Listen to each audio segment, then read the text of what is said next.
안녕하세요, 리치만즈입니다. 오늘 저의 목표는 20대에 제 명의의 아파트를 마련하는 것이고, 저는 그 목표를 달성할 수 있게 되었습니다. 가장 중요한 것은 나는 할 수 있다, 나는 된다라는 생각을 가지고 남이 뭐라 하든 정진하는 것이라고 생각합니다.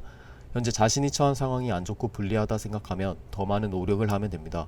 저는 학점이 좋지 않았기 때문에 대학교 4학년 시절부터 하루 종일 도서관에서 취업 준비를 하면서 졸업과 동시에 취업을 할 수 있었고, 이른 나이에 돈을 모을 수 있었습니다.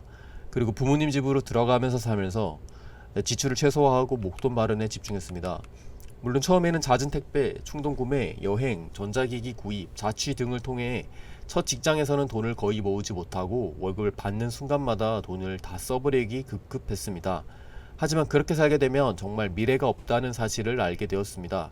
극단적으로는 돈이 없어서 미래에는 스스로 생을 마감하는 선택을 해야 할 수도 있을 것 같다는 생각이 들었습니다.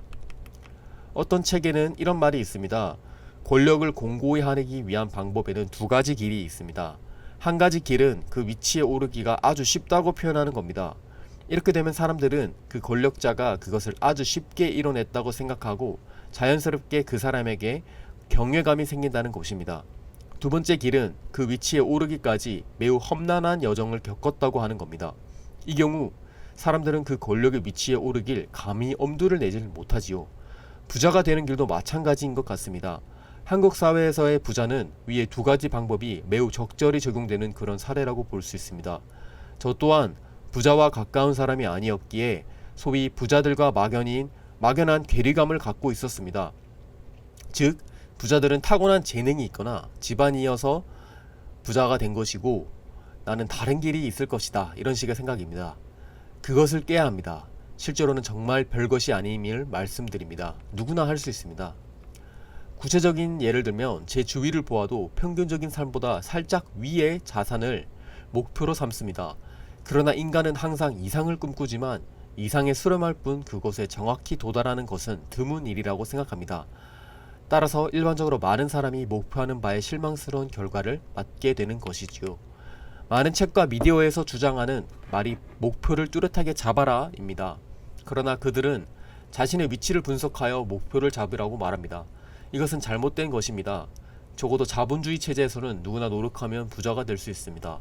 따라서 최고의 자산가 또는 그 이상의 목표를 가지고 이 여정에 임하여 주시길 바랍니다. 제 좁은 시야를 이해해 주시길 바랍니다. 절대로 현재의 위치를 고려해서 난 최대한 해도 이 정도밖에 안 될 거야 라는 벽을 만들어 놓지 마시길 바랍니다. 저는 1000억 자산가의 목표가 있습니다. 이 목표에 대해서 많은 사람들이 비웃고 있습니다. 그래도 저는 그냥 제 갈 길을 가고자 노력하겠습니다. 흔들릴 때도 있지만 목표를 바꾸지 않고 노력하겠습니다. 따라서 목표는 이상적으로 보일지라도 최대한 높게 잡아야 합니다.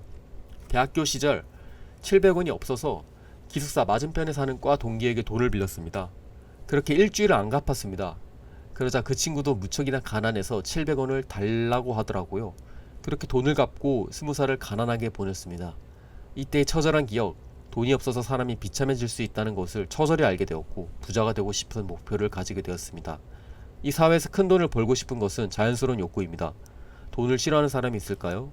평일에 출근하는 삶을 살고 계시지 않은가요? 그 이유가 무엇이죠? 돈입니다. 돈 때문에 가족끼리 사이가 멀어지기도 하고, 여러분이 일어나기 싫어하는 시간에 일어나서 누군가 말을 하고 상대를 하면서 하루를 보내야 합니다. 그리고 돈이 없으면 정말 비참한 노후에 아픈 몸을 이끌고 당장의 밥벌이를 위해 집 밖을 나가야 합니다.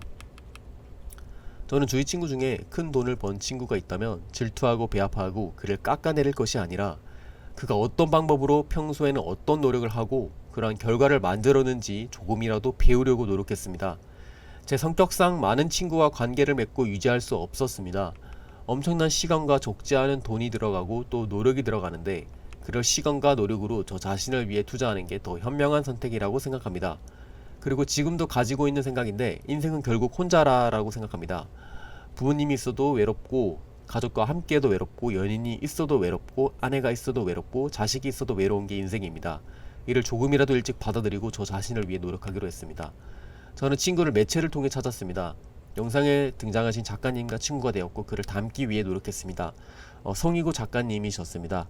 그 작가님은 책을 반복해서 여러 번 읽고 나온 영상 대부분을 들으면서 처절하게 그를 따라했습니다. 학창 시절에는 EBS 공부의 달인이나 공부의 왕도에 나온 출연진을 담기 위해 노력했고, 직장을 가지고 수많은 직장인 중 하나가 된 저는 특별해지기 위해 희구 작가님의 작은 부분까지 담기 위해 정말 많이 노력했습니다. 제가 센텀시티 아파트를 가지기 위해 노력했던 것은 다음과 같습니다. 먼저 새벽 기상, 또 작가님을 담기 위해 노력했던 거기도 하죠.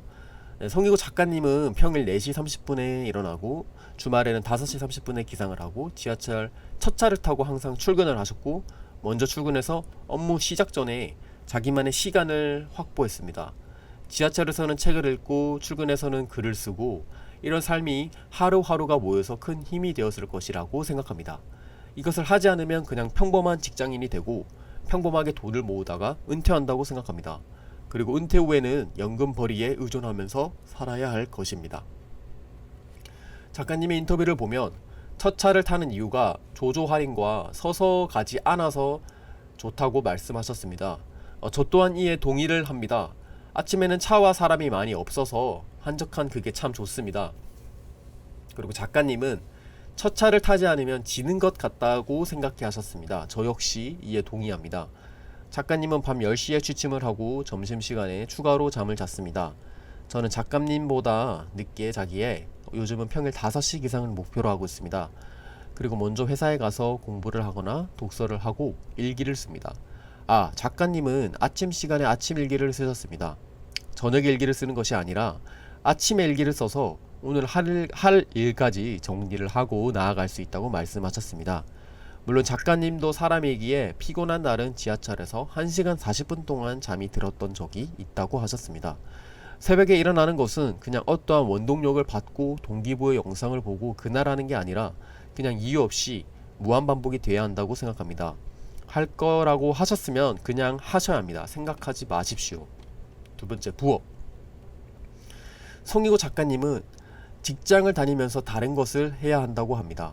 서울 자가의 대기업 다니는 김 부장 이야기가 드라마화 되면서 계속해서 반유를 쓰는 것이 힘들게 되어서 10몇 년간 다니던 회사를 그만두셨는데, 송 작가님은 이미 부동산 자산과 유튜브 그리고 책 그리고 드라마 작업 등 회사를 넘어서는 다른 다양한 파이프라인이 많으셔서 회사를 그만두셨을 수 있다고 생각합니다.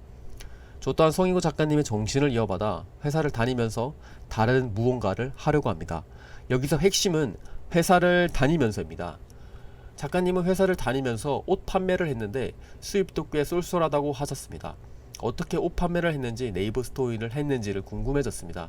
저도 그런 방법을 안다면 할 수 있을 텐데 한번 유튜브나 인터넷에 검색을 해서 개념을 파악할 필요가 있을 것 같습니다.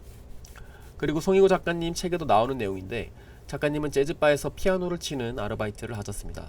이 말은 본업을 퇴근하고 재즈바로 출근하셨던 건데 정말 체력이 좋아야 가능하다고 생각합니다.